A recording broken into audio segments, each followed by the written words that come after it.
Euh, Bonjour à toutes et à tous. Je suis très honoré d'être ici.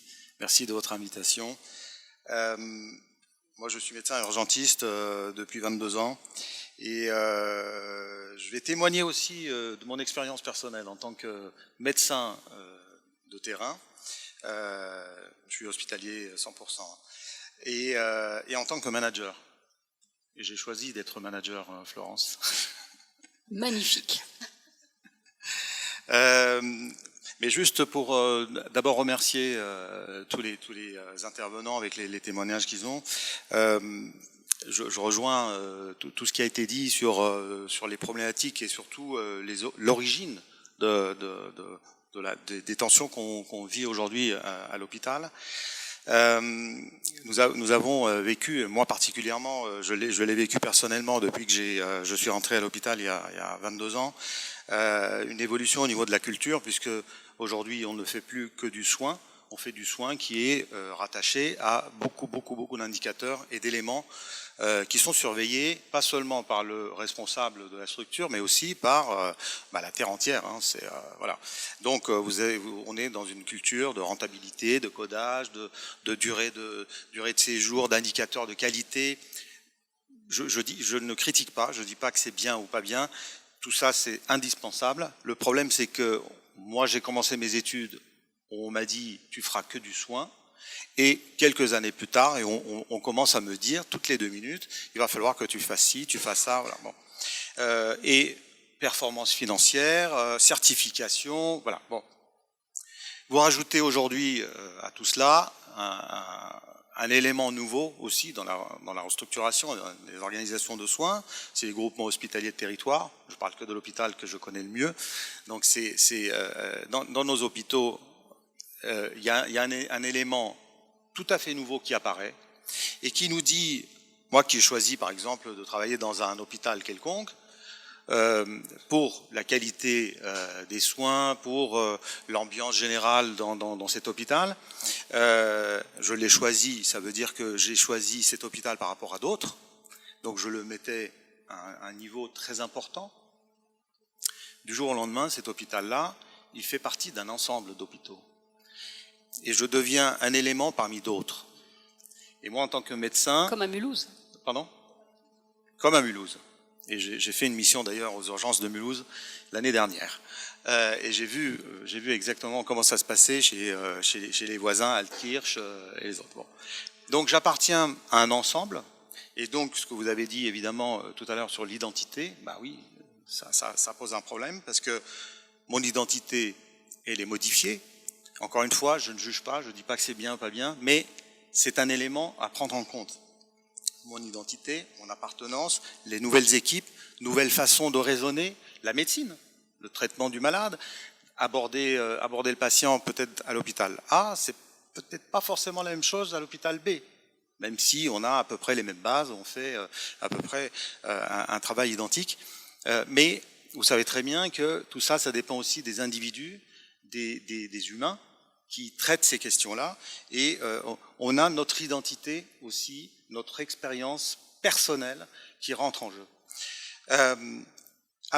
Vous rajoutez à tout ça une gouvernance qui n'est plus sur site, une gouvernance qui est ailleurs, parfois médicale aussi, parce qu'on est de plus en plus sur des chefs de service qui sont sur des territoires, des coordonnateurs de spécialités, le pneumologue qui va gérer l'ensemble des services de pneumologie du territoire. Vous avez la même chose que dans les entreprises, avec le management à distance, en fait, aujourd'hui. C'est ça. Sauf que, encore une fois, je reviens à mon origine de départ, c'est que moi, je n'ai pas été formaté sur ce modèle-là. Et il va falloir que je fasse un effort énorme d'adaptation. Et vous savez très bien, vous l'avez dit, il n'y a pas les moyens, on n'est pas coaché, on n'est pas aidé, et on nous dit, la réforme est là, il faut y aller. Donc, tout ça, ce sont des sources d'angoisse, d'anxiété, et ça crée forcément des tensions dans nos systèmes. Le ressenti général est un ressenti qu'on connaît tous, c'est perte de valeur peut-être, de sens, à quoi ça sert, quel est l'intérêt à ce moment-là de continuer à travailler de cette manière. Mon travail, est-ce qu'il est bâclé sans arrêt? Bon, voilà, je vais tellement vite que Je n'ai plus le temps de dire bonjour à mon collègue, de m'asseoir 5 minutes, de discuter sur autre chose que des performances. Il y a d'ailleurs beaucoup d'infirmières qui quittent le métier d'infirmière, hein, et beaucoup de médecins qui commencent à se poser des questions aussi, hein, sur ces sujets-là. Il y a même pas 15 ans, 10-15 ans, jamais on pouvait imaginer un PUPH, un professeur de la PHP, partir, quitter son poste pour aller travailler ailleurs. C'était impensable. Aujourd'hui, vous avez plein de PH, plein de professeurs qui quittent sans arrêt. Bon. Donc, bâcler son travail, dégrader la qualité des soins, peut-être. Je ne sais pas si c'est vrai, pas vrai. Mais en tout cas, il y a ce ressenti qui est là. Angoissant, toujours. Le sentiment, comme disait Marie ce matin, de ne plus pouvoir faire un travail de qualité. C'est ça. Et vous l'avez dit aussi tous, c'est le côté humain, c'est les rapports humains, c'est le travail collectif. Vous venez de le dire. Est-ce que j'ai le temps d'aller, voilà, les staffs, je sais pas, les médecins qui sont dans la salle. Moi, j'ai vécu dans un monde il y a pas longtemps dans lequel le staff médical était d'une importance capitale. On se réunissait une fois par semaine pour aborder plein de sujets, des discussions même avec des médecins de ville qui venaient exprès partager avec nous. Il y a pratiquement plus de staff dans les services. Il y a pratiquement plus rien. Enfin, en espace de convivialité, mais convivialité médicale. Pas seulement pour s'amuser et pour prendre une bière, pourquoi pas. Mais c'était les fameux environnements capacitants au sens de Amartya Sen. Je ne sais pas si vous avez lu Amartya Sen sur les environnements capacitants où on apprend ensemble. Et le staff, c'était vraiment ça. C'est ça. Sur mon histoire personnelle, alors là je m'interroge parce que évidemment, en vous écoutant... 2 minutes, Pierre. Oui, 2 minutes. Non, mais c'est vrai que moi j'ai démarré donc il y a 22 ans en tant que simple urgentiste.